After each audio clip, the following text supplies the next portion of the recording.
Aya's Chronicle, Surviving the Kamchatka Quake. The Calm Before the Storm. Aya Petrova, a 16-year-old girl with a penchant for sketching the rugged coastlines of Petropavlovsk-Kamchatsky, sat alone in her family's modest apartment.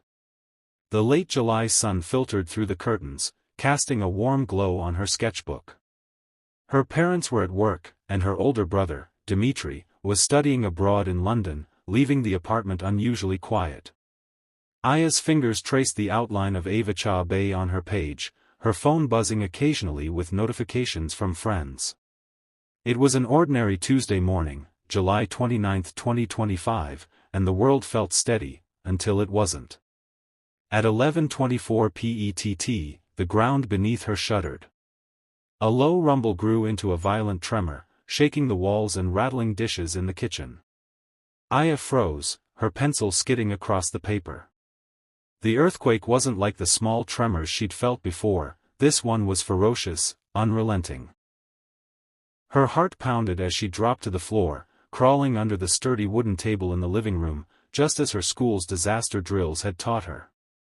The shaking lasted for what felt like an eternity, 3 minutes, she'd later learn, toppling bookshelves and cracking the plaster on the walls. As the tremor subsided, Aya's first instinct wasn't to run but to document. She grabbed her phone, hands trembling, and started recording. "Dmitry, it's me," she said, her voice shaky but determined. "There was just an earthquake. A big one. I'm okay, but I don't know what's happening." She panned the camera around the apartment, capturing the chaos, a shattered lamp, a tipped-over chair, and a crack snaking across the ceiling. Her brother was her anchor, even thousands of miles away, and she hoped her video would reach him. Sirens and rising panic. The wail of sirens pierced the air outside, a sound that sent a chill down Aya's spine. She stopped recording and checked her phone for alerts. A text from Russia's Ministry of Emergency Situations flashed across the screen, magnitude 8.8 earthquake off Kamchatka Peninsula. Tsunami warning issued. Evacuate to high ground immediately. Her stomach dropped.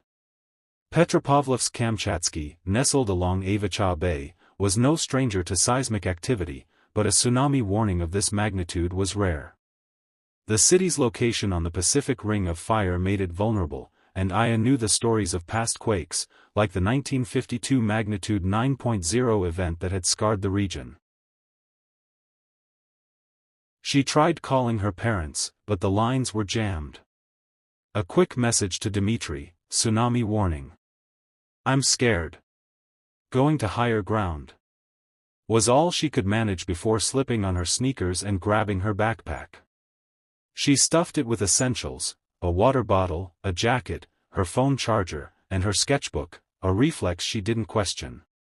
As she stepped outside, the air was thick with dust, and the street buzzed with chaos. Neighbors poured out of their homes, some clutching children, others carrying bags or pets. The ground trembled with aftershocks, each one a reminder of the Earth's unpredictability. Aya started recording again, her phone a shield against the fear clawing at her chest. "It's crazy out here," she narrated, her voice steadier now. "Everyone's running, and the sirens won't stop. I need to find Mom and Dad, but they're at work. Dmitry, I hope you see this." The footage captured a fractured city. A cracked pavement, a tilted street sign, and people shouting directions to one another. Aya's lens lingered on an elderly woman struggling to carry a heavy bag. Without thinking, Aya rushed over, slinging the woman's bag over her shoulder. "Come with me, babushka," she said, using the affectionate term for grandmother. The woman, Mrs. Ivanova, nodded gratefully, her face pale but resolute. The trek to safety. The nearest designated evacuation point was a hilltop park overlooking the city, about 2 kilometers away. Aya and Mrs. Ivanova joined a stream of neighbors moving in the same direction. The group was a mix of young and old, some calm, others frantic. A man named Victor, a burly fisherman who lived across the street, took charge, shouting for everyone to stay together and avoid low-lying areas. Aya recognized him from community gatherings. His deep voice carried authority, and people listened. "We've got maybe 20 minutes before the first waves," he warned, glancing at his watch. "Move fast, but don't panic." Aya kept filming, her phone capturing the collective effort. A young mother pushed a stroller with a crying toddler, while her older son clung to her hand. A teenage boy helped an elderly man navigate a steep incline. The community's instinct to help one another was palpable, a stark contrast to the chaos Aya had expected. She narrated softly, "Everyone's helping each other. It's scary, but it's kind of amazing, too." Her thoughts drifted to Dmitri, who had always teased her for being too sentimental. She hoped he'd see this and understand why she kept filming. The journey wasn't easy. Aftershocks rattled the group, forcing them to pause and brace against buildings or trees. Aya's legs burned from the climb, and Mrs. Ivanova leaned heavily on her arm. "You're strong, Aya," the old woman said, her voice cracking. "Your parents would be proud." Aya forced a smile, but worry gnawed at her. Where were her parents? Were they safe? She sent another message to Dmitri, heading to the hill. "People are sticking together." The hilltop haven. When they reached the park, a crowd had already gathered. Blankets were spread out, and people shared water and snacks. Aya helped Mrs. Ivanova settle on a bench, then scanned the faces for her parents. No luck. She tried calling again, but the network was still overloaded. Her phone's battery was at 60%, and she switched to power-saving mode, knowing she needed it for both communication and recording. The hill offered a grim view of the city below. Smoke rose from damaged buildings, and the distant wail of sirens continued. Aya pointed her phone toward the horizon, where the ocean looked deceptively calm. "Dmitri, this is where we're at," she said into the camera. "It's high ground, so we should be safe. I just wish I knew where Mom and Dad are." Her voice wavered, but she kept going. "People here are sharing food and checking on each other. It's like, we're all in this together." Victor organized a headcount, ensuring no one was left behind. Aya filmed him as he distributed water bottles from his backpack. "He's like a hero," she whispered to her phone. "He's keeping everyone calm." A young girl, about 8 years old, approached Aya, tugging at her sleeve. "Can you call my dad?" she asked, tears in her eyes. Aya's heart sank. She knew the lines were down, but she knelt down and promised to try. She recorded the girl's name and her father's number, vowing to help once the network stabilized. As minutes ticked by, the crowd grew tense. A man with a radio announced that the first tsunami wave, about 1.3 meters, had hit Kuji port in Japan, and larger waves were expected. Aya's phone captured the murmurs of worry, but also moments of hope, a woman singing a lullaby to her baby, 2 teenagers sharing earbuds to listen to music, and an elderly couple holding hands. "It's weird," Aya narrated. "We're all scared, but there's this strength here. Like we're not giving up." The tsunami strikes. At 11:55 PETT, a collective gasp rippled through the crowd. From the hilltop, they could see the ocean surging inland, a dark, frothy mass swallowing the low-lying areas of Petropavlovsk-Kamchatsky. Aya's hands shook as she filmed, her voice barely above a whisper. "It's here. The tsunami. Dmitri, it's so fast." The water flooded the port, carrying debris, boats, cars, and even parts of buildings. The sound was deafening, a roar like a jet engine. Aya zoomed in, capturing the destruction but also the resilience of the hilltop community, standing together against the chaos below. Mrs. Ivanova gripped Aya's hand. "You're brave, girl," she said. Aya didn't feel brave, she felt small, helpless, but the act of filming gave her purpose. She sent another message to Dmitri, "The tsunami hit. We're safe up here, but the city, it's bad. Please tell me you're okay." She didn't know if the message would go through, but it was all she could do. The crowd waited, watching as the water receded, leaving a trail of destruction. A second wave followed, smaller but still devastating. Aya's footage captured the aftermath: flooded streets, uprooted trees, and the eerie silence that followed. She narrated, "It's like the ocean just took everything. But we're still here. We're still fighting."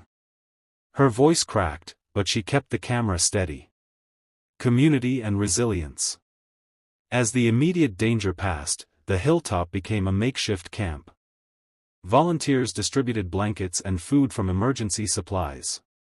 Aya helped pass out water, her phone now tucked away to conserve battery.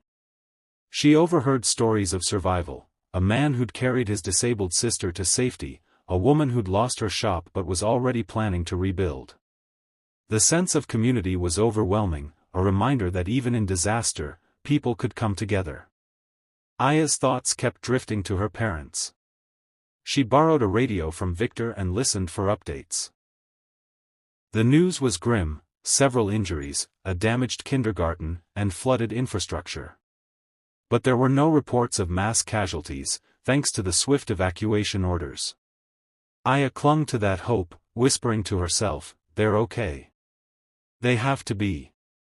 She resumed filming, capturing the community's efforts.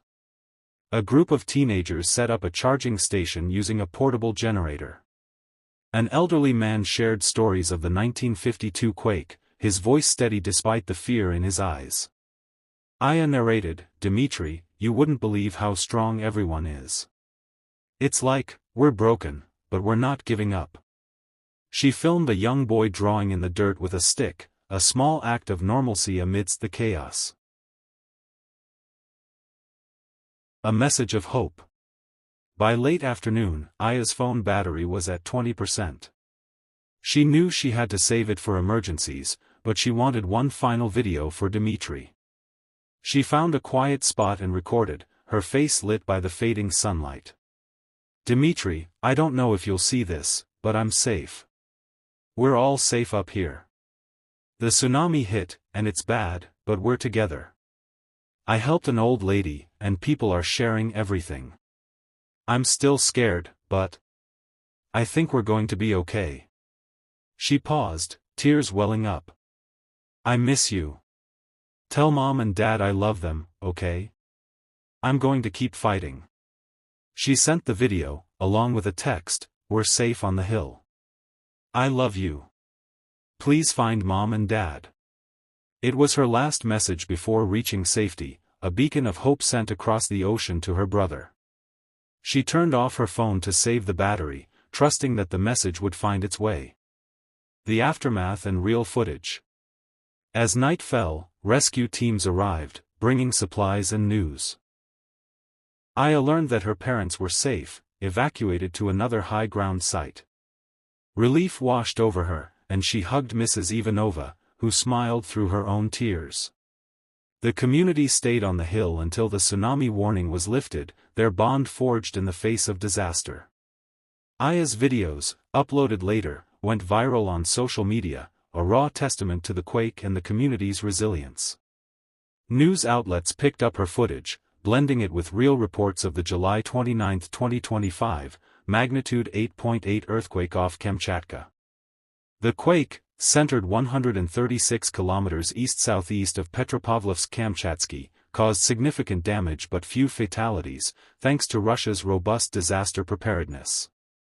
Tsunami waves of 3 to 4 meters hit Kamchatka, flooding ports and infrastructure, but the swift evacuation saved countless lives.